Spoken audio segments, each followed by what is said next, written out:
ओम नमः शिवाय. मित्र हो नमस्कार. स्वागत आहे तुमचे आमच्या आध्यात्मिक ज्ञान या यूट्यूब चॅनलमध्ये. तर आपण आजच्या या व्हिडिओमध्ये शिवलीला अमृत ग्रंथातील 5वा अध्याय बघणार आहोत. त्यामुळे मित्रांनो हा व्हिडिओ पूर्ण बघा आणि अशाच धार्मिक व्हिडिओसाठी आमच्या चॅनलला सबस्क्राईब करा. सूत म्हणाले, सज्जनो, पूर्वी शाल्व देशाच्या राजाने विदर्भावर स्वारी करून राजा सत्यरथाचा वध केला.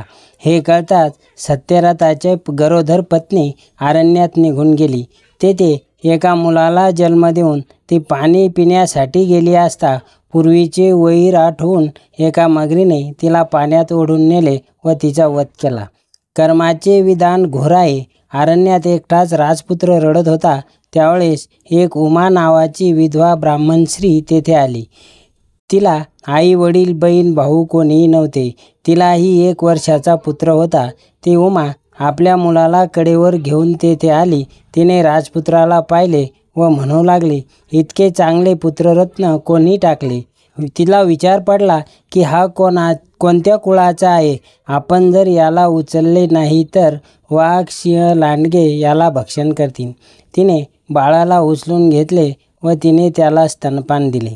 तिला संशय वाटू लागला की बाळ नेऊ की नको.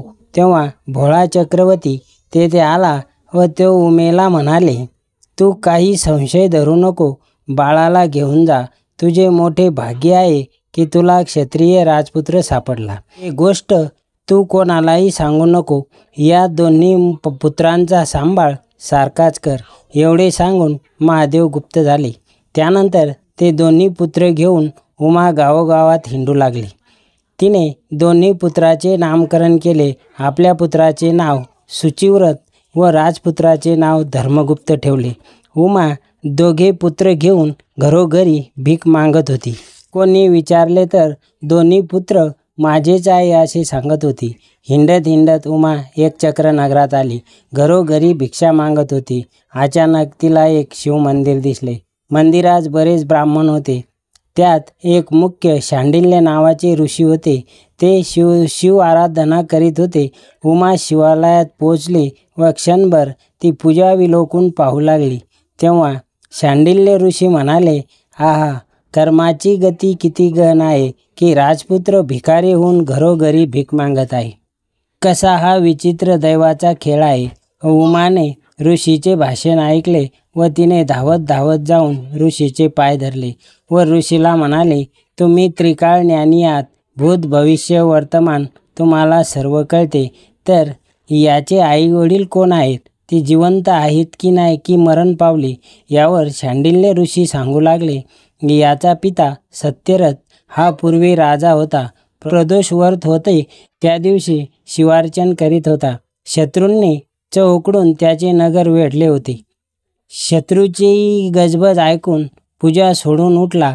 तेव्हा प्रधानाने शत्रू धरून आणले होते. पूजा पूर्ण न करता उन्मत्तपणे त्याचा शिरच्छेद केला व तसाच जाऊन भोजन करू लागला. त्यामुळे सत्यरथ अल्पायुषी होऊन मरण पावला. म्हणून पूजा अर्धवट सोडू नये. याच्या मातेने पूर्वी सवत मारली.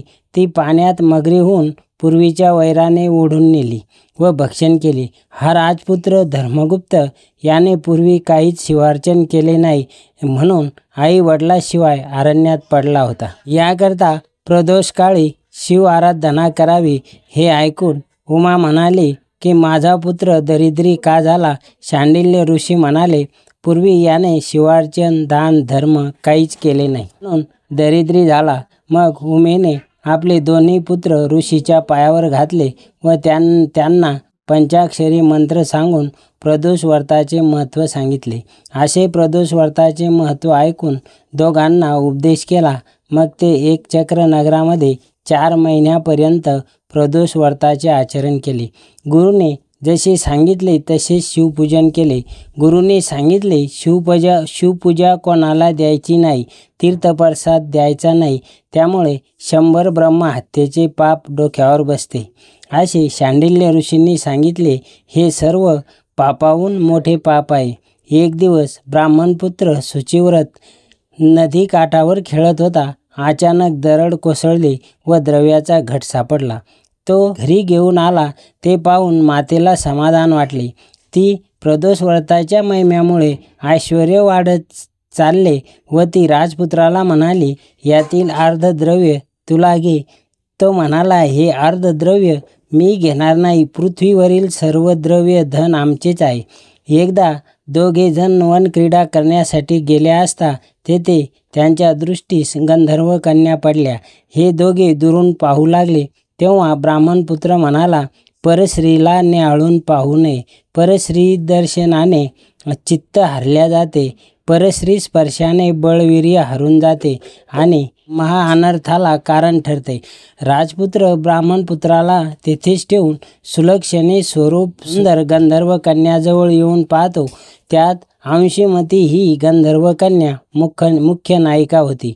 कोद्रावीन नावाच्या गंधर्वाने आपल्या पित्याला विचारले की अंशुमती कन्या कोणाला अर्पण करू.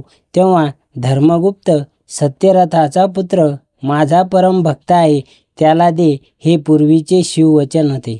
अंशुमती राजपुत्राला दुरून न्याहाळून पाहत होती.